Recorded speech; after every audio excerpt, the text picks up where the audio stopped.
তাদেরকে সালাম দাও। দেখুন একজন দেখো কিভাবে হতে পারে, যাও ওদিকে আস্তে আস্তে যাও। তারপরে শহীদ রফিকের মা সেজেছে সাইমা, সাইমাকে আসার জন্য বলতেছি, যাও সামনে দিয়ে। যে ভাষা শহীদ রফিকের মা সে সেজেছে, তার ছেলে হারিয়ে গিয়েছে, তার ছেলেকে দেশের জন্য প্রাণ দিতে হয়েছে তার এই মায়ের অভিনয়ে। ডাক্তার সেজেছে মোহাম্মদ সামির, তৃতীয় শ্রেণীর একজন ডাক্তার কিভাবে হবে বড় হয়ে, তার সৌন্দর্য পরিদর্শন করলো।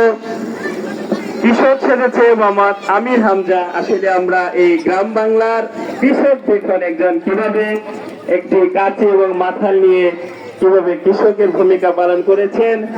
সংবাদ পাঠিকা নিউজ প্রেজেন্টার অনিমা তাবাসসুম, তৃতীয় শ্রেণীর আনিশা তাবাসসুম, তৃতীয় শ্রেণীর, তিনি কিভাবে সংবাদ পরিবেশন করে টিভিতে, সেটা তার উপস্থাপিকা হিসাবে পরিবেশন করলো। শিক্ষক জাতির যে আছে, একজন শিক্ষক কেমন হতে পারে দেখুন। শিক্ষক হিসাবে হাবিবা, চতুর্থ শ্রেণী, তার পরিবেশন। রানী, সে সেজেছে রানী, এ রাজ্যের রানী, সেই রানী, বাদশার রানী, সে সেজেছেন আফিফা ইসলাম সারিকা, তৃতীয় শ্রেণী। এবং কাকতারুয়া সেজেছে একজন, দেখুন দর্শক, আমরা কিন্তু এটা দেখতেই পাই না যে ঐতিহ্য হারিয়ে গেছে গ্রাম বাংলা থেকে।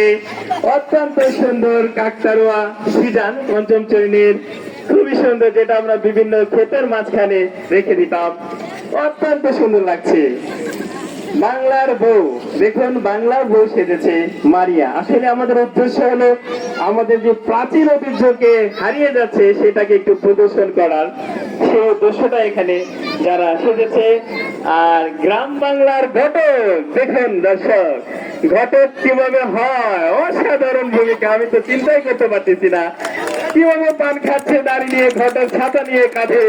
আসলে ঘটক হারিয়ে গেছে, এখন বিয়ে শাদীর ঘটকের প্রয়োজন হচ্ছে না। অত্যন্ত মেধাবী এবং লাস্ট মুহূর্তে যিনি আসলেই একজন থাকে পাগল হয়ে গেছেন। দেখুন মানুষ পাগল হলে কি হয়, সেই নীরব মানুষ স্বাভাবিক সুস্থ থাকলে কত ইয়ার দেখছেন, একদম পাগলের কি চিন্তা কয়, পাগলে কি কয়, ছাগলে না খায়, সেই অভিনয়টা সে করেছে, অসাধারণ। এবং আর কি আছেন, আরেকজন আছেন খাদিজা মালিনী সেজেছে সে, দেখুন সুন্দর এই প্রদর্শনী। তো আমি জানি না কতটুকু আনন্দ দিতে পারছে আজকে আমাদের এই অতিথি বন্ধুদের। আমি আশাবাদী। আরেকজন আছে ছোট্ট পিচ্ছি, মাঝখানে দেখবেন মুক্তিযুদ্ধ হয়ে আছেন, মুক্তিযুদ্ধে গামছা কাঁধে নিয়ে কিভাবে মুক্তিযুদ্ধ করতে সেই ভূমিকা মাঝখানে একজন আছে, দেখতে